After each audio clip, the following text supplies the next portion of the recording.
Nang bumaba ang isang babae sa kabayo, hindi sinasadyang umangat ang pada niya. Nakita ng mayamang binata ang pulang pantalon ng babae. Nang una ay ngumiti siya ng manyak, ang ganda ng pula. Pero bigla siyang natauhan. Pantalon pala ito, moderno. Agad siyang lumapit para tingnan ng mabuti. Dahil sa pagiging tamad ng anak niyang mayaman, nagpagawa ang ama nito ng isang mamahaling produksyon para turuan ito ng leksyon. Plano niyang iparamdam sa anak ang karanasan ng paglalakbay sa nakaraan. Ginamit niya ang pampatulog para maipatulog ang anak.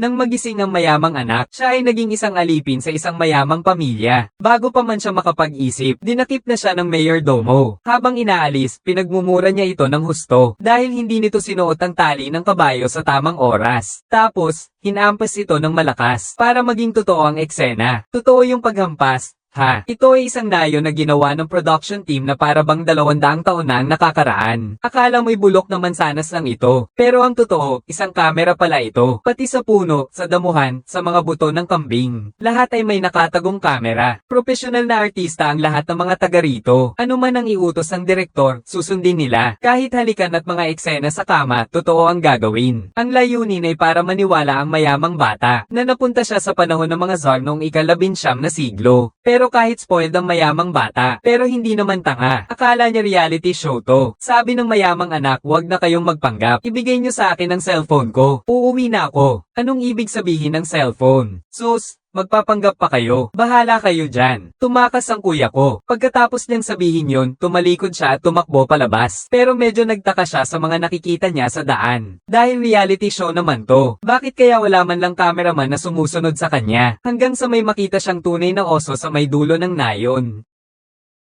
Doon na siya medyo naniwala. Putya, totoo ngang nag-time travel siya. Agad siyang nahuli at ibinalik dahil sa mabigat na kasalanang pagtakas ng isang alipin, dadalhin siya sa palaruan at papatayin. Para maniwala ang mayamang binata na taong 1,806 na nga, mas kailangan nilang gawing mas kapani-paniwala ang palabas. Kaya sa daan papunta sa palaruan, nag-ayos ang production team ng isang eksena kung saan puputulan ang kamay ng isang alipin. Kaliwa o kanan? Kanan. Nataranta ang mayamang anak, pagkatapos ay dinala siya sa kublihan. Ikinabat na ang lubad, handa na para sa bitayan. Sumigaw ang mayamang anak, ang tatay ko si Ligang. Maglalakas loob kayong saktan ako. Sino man ang tatay mo, mamamatay ka ngayon. Wala nang silbi ang pangalan ng tatay mo. Halos mahihina siya sa takot. Syempre, bilang bida, hindi naman siguro siya hahayaang mamatay ng direktor. Sa gitna ng panganib, isang dalagang nakapulang damit ang dumating na nakasakay sa kabayo. Siya ang anak ng may-ari ng lupa, si Maria, at ang babaeng bida rin na inayos ng production team. Mabait at mahinahon ang kanyang personalidad. Ang script ay ang pagliligtas sa anak ng mayaman, tapos maging girlfriend ng anak ng mayaman, at mayroon pang bed scene. Ayon sa pangangailangan ng istorya, baka kailangan pang manganak. Sabi ni Mary, debo niya ngayon. Ayaw niyang may mamatay sa magandang araw na ito. Mabait na ama ang may-ari ng lupa na mapagmahal sa anak. Agad na nag-utos ng espesyal na pondo para sa lahat ng bilanggo. Ganito pinalaya ang mayamang anak. Natakot din siya ng husto. Totoo, naihi siya sa takot. Mayroon ka pa bang malinis na pantalon? Hindi pa niya napapansin ang isang agila na lumilipad sa langit, pero hindi ito tunay na agila, kundi isang drone. Lumipad siya papasok sa isang windmill sa malayo. Sa loob ng windmill ay isang modernong campo base, at ito rin ang control center ng buong nayon. Ang bawat taga-nayon ay mayroong isang espesyal na headset para sa pag-iintriga. Ang director at ang mga tauhan sa likod ng kamera ay narito. Ginagabayan nila ang mga artista sa pamamagitan ng radyo, at para sigurado, mayroon din silang isang sniper na naka-assign. Kapag may panganib na ma-expose na tayo, at di kalayuan sa windmill, may isang dressing room para sa mga artista. Kapag walang eksena ang mga artista, dito sila nag-uusap-usap, at dito rin sila nagmi-memorize ng mga linya. Dahil bawal silang magsalita ng kahit anong salita na may kinalaman sa kasalukuyan. Niligtas nga ang buhay ng mayamang anak, ngunit alipin pa rin siya, at nagpatuloy sa pagtatrabaho sa kwadra. Sa gabi, natutulog siya sa ilalim ng mabaho at maruming kabayo, nang maalala niya ang lahat ng nangyari ngayong araw. Lubos na niyang pinaniwalaan na naglakbay siya sa panahon. Napagpasyahan niyang mabuhay ng mabuti, at humanap ng paraan para makabalik. Pero nang maghapunan na kami kinabukasan, parang hindi na niya kaya, para na lang itong pagpapakain ng baboy. Hoy, bigyan mo naman ako ng karne. May karne na. Kumain ka na. Hindi lang ang pagkain ang may problema. Pati pag-ihi at pagdumi ay may problema rin. Walang toilet paper. Damo at dahon na lang ang gamit ko sa pagpupunas.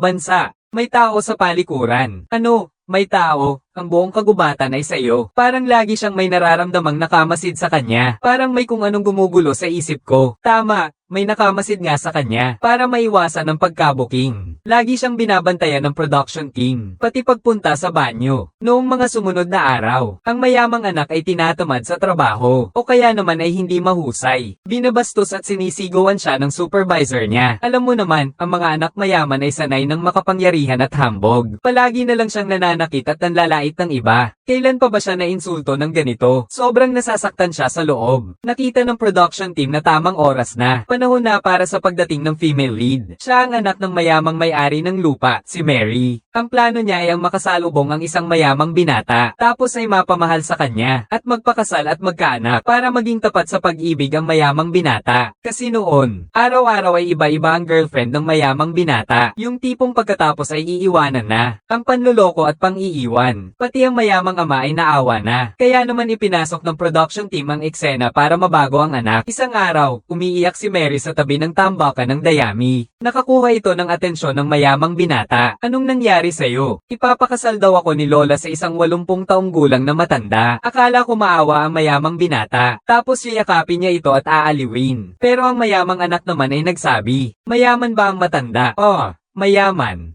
Bakit ka umiiyak? Pakakasalan mo siya, tapos pagkalipas ng ilang taon, bigla siyang mamamatay. Hindi ba tiyo na ang lahat ng kanyang ari-arian? Pagkatapos ay umalis na siya. Ako. Bayad. Pareho na lang na walang masabi ang direktor at ang mayaman. Wala man lang siyang pakialam. Hindi sumusunod sa plano. Isang araw, nagnakaw ng manok ang mayamang anak. Isa. Manok yan ng amo, pakawalan mo na. Ayoko, kakain ako ng karne, gutom na ako. Ang balahibo pa nga nito, pwedeng unan. Di nagtagal, kinain na ng mayamang bata ang manok. Ni isang sabaw, hindi niya binigay sa mga kasama. Pagkakita ng direktor, isang pagkakataon nito para gisingin ang konsensya niya. Kaya nagsulat siya ng isang script buong gabi. Kinabukasan, natuklasan ng supervisor na nawawala ang manok. Tinatanong niya kung sino ang may sala. Walang sumagot. Sabi niya, bibigyan daw niya tayo ng 2 pagpipilian. Kung may umamin, 10 letigo lang ang parusa. Pero kung wala, maghahanap siya ng sino mang mapaparusahan. 50 letigo. Sa pagsubok na ito ng konsensya, pinili ng mayamang anak ang pagiging makasarili. Agad na dinakip ng supervisor ang lalaking may kulay ginto ang buhok. Pagkatapos, kahit bagbog sarado na ang lalaking may kulay ginto ang buhok, hindi pa rin niya isinumbong ang mayamang anak. Ang pagkakaibigang ito, akala ng lahat ay pagsisisihan ng mayamang anak ang kanyang ginawa. Pero nasanay na siya sa dating kapangyarihan niya. Marami siyang tauhan na madalas tumanggap ng kasalanan para sa kanya dahil sa pera. Kaya hindi lang siya nakaramdam ng kahit kaunting pagsisisi. Mukha pa siyang nandidiri. Lubos na nagalit ang mayaman. Sa tingin niya'y wala ng pag-asa ang anak niya. Kaya pinahinto niya ang direktor sa palabas na iyon. Ngunit sa oras na iyon, may hindi inaasahang pangyayari. Nang bumaba ang isang babae mula sa kabayo, hindi sinasadyang umangat ang pada niya. Nakita ng mayamang anak ang babaeng nakapantalong pula. Nang una ay ngumiti siya ng manyak. Ang ganda ng pula. Pero bigla siyang nagtaka. Modernong pantalon pala ito. Sumugod siya para tingnan. Hiniram sa production. May pagkakatanga na ito. Itinaas niya ang palda ng babae. Pero wala siyang nakita o kaya naman ay may nakita siya. Mabilis pala ang reaksyon ng babae. Inihulog niya ang pantalon niya sa damuhan. Akala ng mayamang binata ay gusto na niyang umuwi. May nakita siyang ilusyon. Nang makabawi siya sa pagkagulat, nahihiya siya sa kanyang bastos na ginawa. Pasensya na, hayop ako. Huwag mo naman akong insultuhan, hayop man ako. Mushroom na lang ako, okay na. Pwede bang insultuhan ang mushroom? Ito ang unang pagkakataong humingi ng tawad ang mayamang anak na ito sa iba. Naiiyak ang mayamang ama dahil sa nakikita. Mukhang may pag-asa pa pala itong anak ko. Tinanggap ni Small Little May ang paghingi ng tawad ng mayamang anak para magaan ang loob. Sabi niya, nakita mo na ang katawan ko. Hindi na ako mapapangasawa. Kaya kailangan mo akong pakasalan. Biro lang sana yon. Pero sineryoso naman ang mayamang binata. Simula noon, lagi siyang sumusunod kay name needed to accurately translate pronoun. Ito. Mali yata ang script. Si Maria ang bida para maibalik sa tamang landas ang mayamang binata. Nagdagdag pa ang production team ng isang eksena. Ipapakasal si Maria sa isang 80 anyos na matanda bilang pagtutol, at magpapakamatay siya sa pamamagitan ng pagtalon sa ilog sa harap ng mayamang binata. Maayos naman ang takbo ng istorya. Tumalon din sa ilog ang mayamang binata para iligtas siya, tapos ay ilagay sa kariton. Sunod ay ang eksena ng pag-iibigan na inayos ng direktor. Ginamit ni Maria ang lahat ng kayang pang-akit para sa mayamang binata. Akala niya'y madali siyang mapapasa kamay gamit ang kanyang alindog, kaya niya itong madaling mapaamo. Pero ang mayamang binata, ano pa ba ang hindi niya nakita? Diretso ay sinara ang pinto at umalis. Siya ay interesado na lamang kay Small May. Wala nang nagawa ang direktor kaya binago na lang ang script. Ang dating isang extra lang na si Xiao Mei ay ginawang bidang babae. At dahil sa matinding panliligaw ng isang mayamang binata, si Xiao Mei ay naging kasintahan ng mayamang binata. Habang kasagsagan ng kanilang pag-iibigan, napagpasyahan ng direktor na handa na. Panahon na para sa subplot. Tinawag ng may-ari ng lupa ang mayamang anak. Pinagsaluhan nila ang masasarap na pagkain at inumin. Pagkatapos nilang kumain at uminom, sinabi niya, "Nabangga ng anak ko ang isang tao sa syudad. Kailangan namin ng isang alipin na papalit sa kanya sa parusang letigo. Mukhang angkop ka. Pagkatapos nito'y palalayain na kita. Bibigyan kita ng bahay. At ibibigay ko sa iyo si Xiao Mei. Tingnan mo, ang mayamang anak ay nag-aalangan pa rin." Nagdagdag pa ng kondisyon ng may-ari ng lupa, kung sisang-ayon ka. Dagdag ko pa. Bibigyan kita ng isang malaking pakwan. Ha? Pakwan. Ang pagpapalit-palit ng katauhan, ito ang pinakamagagaling ko. Hindi naman talaga dahil sa mga pakinabang na yan ang gusto ng mayamang yun. Kundi naalala niya ang dating sarili. Nabangga niya ang isang tao nung nagpapakitang gilas siya ng pagmamaneho. Pinilit at tinakat niya rin ang kanyang mga tauhan para ipampalit ang kasalanan sa kanya. Alam niyang kung hindi siya papayag ngayon, hindi na siya mabubuhay ng mapayapa sa mga susunod na araw. Parang gulong nga naman ang buhay, umiikot. Wala bang sinisino ang langit, nang ang kapalaran na maging tagasalang ay mapunta sa kanya mismo. Ang gagawin yun, kinain na naman lahat ng pagkain.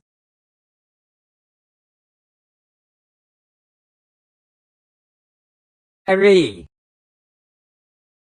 Sa pagkakataong ito, natutunan na makipag-share ng mayamang bata. Di nagtagal, dumating na ang tagapagpatupad ng batas sa nayon. At hinampas ng husto ang mayamang bata ng 20 letigo. Sa bawat hampas, ang mayamang anak ay halos mapangiwi sa sakit. At sa bawat hampas, isang uri iyon ng paglilinis sa kanya. Dapat lang siyang parusahan dahil sa mga nagawa niya noon. Kahit na plano ito ng mayamang ama niya, hindi pa rin niya kayang tiisin. Kinabukasan, pumunta ang mayamang anak sa may-ari ng lupa para kunin ang sulat ng pagpapalaya. Ngunit hindi pala tinupad ng anak ng may-ari ng lupa ang pangako nito. Hindi lang siya tinulungan, kinahiya pa siya, dinuraan pa nga siya. Dapat sabihin, iba talaga ang mga profesional na artista. Ang galing ng pag-arte, na puno ng galit ang mga manunood sa harap ng screen. Siya, ganito. Akala ko lalaban ng mayamang anak na parang isang lalaki, pero nanahimik pa rin siya. Duwag talaga siya.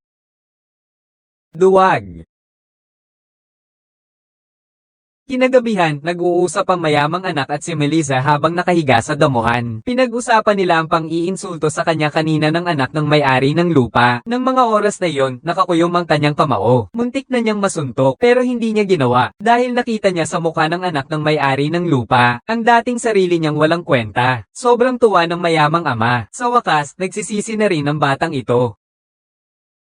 Sa mga sumunod na araw, sipag na sipag magtrabaho ang anak mayaman. Pagkatapos kong matapos agad ang trabaho, magde-date ako kay Xiao Mei. Magkasama silang nagsagwan. Sabay silang naglihim na kumain. Noong araw na yon, nagbukas ng loob ang mayamang binata kay Xiao Mei. Sinabi niya na isa siyang time traveler. Ang dating siya ay walang pakialam sa mundo. Dahil wala ang kanyang ina noong siya ay bata pa. At ang kanyang ama ay abala sa paghahanap buhay. Hindi niya ako pinapansin. Kaya ako na lang ang lalabas para mag-enjoy. Samantalang si Xiao Mei naman ay nagkukunwaring hindi niya maintindihan ang ibig sabihin ng pagta-travel through time. Pero nagbago na rin ang tingin niya sa mayamang binata. Noong una, hinahamak niya ang mayamang binata. Akala niya ay isang tipikal na spoiled brat ito. Pero sa mga araw na magkasama sila, parang may nararamdaman na siyang kakaiba para rito. Nang makita ko ito, panahon na para itaas ng direktor at ng bida ang tensyon ng istorya. Isang araw, isang grupo ng mga sundalong Mongol ang sumalakay sa nayon. Kukunin nila ang pinakamagandang dalaga sa nayon. Kung Kung hindi, wawasakin nila ang nayon. Kinuha ng mga sundalo ang isang dalaga, ngunit matapang sila. Basta may maglakas loob na lumaban sa kanila ng isa-isa, manalo man o matalo, palalayain ang dalaga. Kaya naman, naglakas loob ang ama ng dalaga na lumaban. Ngunit ilang sandali lang ay natalo na siya, at pinugutan ng ulo. Syempre, peking ulo lang yan, para sa eksena. Susunod naman si Xiaomei.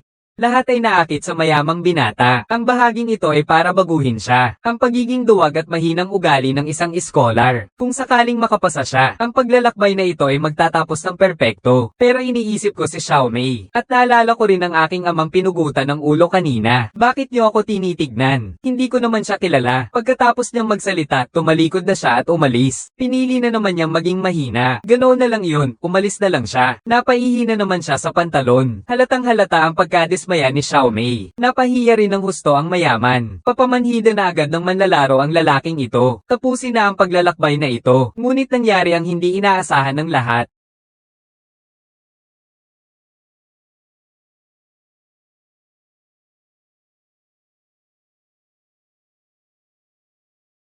Mainit. Huwag kang lalapit sa kanya. Umalis ka dyan kung ayaw mong masapak kita.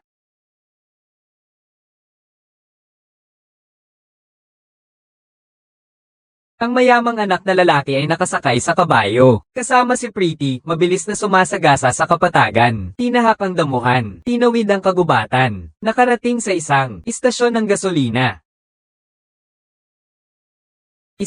Para ba sa kabayo ang gasolina o damo? Saan ba ito? Bago pa man siya makapag-rake, ay binaril na siya ng humahabol ng mamamana gamit ang pampatulog. Nang magising ang mayamang anak, sinabi sa kanya ng tatay niya na nasangkot siya sa aksidente at nakaretain ng 3 buwan. Akala ng mayamang bata ay panaginip lang ang pagbabago. Panaginip man. Totoo namang nagbago siya. Hindi na siya ganoon kasama. Hindi na siya mapagmataas. Nawalan siya ng interes kay Xiaomei. Wala na siyang gana sa kahit anong babae. Kahit pumunta pa siya sa dati niyang paboritong bar, wala siyang gana. Hanggang sa araw na ito, nakakita siya ng isang kakilala. Ang anak nga ng may-ari ng lupa sa panaginip niya at si Mary. Nakita nila ang itsura ng mayamang lalaki na may balbas. Naawa sila. Sinabi ang totoo at dinala siya sa isang hippodrome. Dito, nakita ng mayamang anak ang matagal na niyang inaasam na si X insert name here. Totoo na ba ito? Oo. Siyempre totoo na, gago.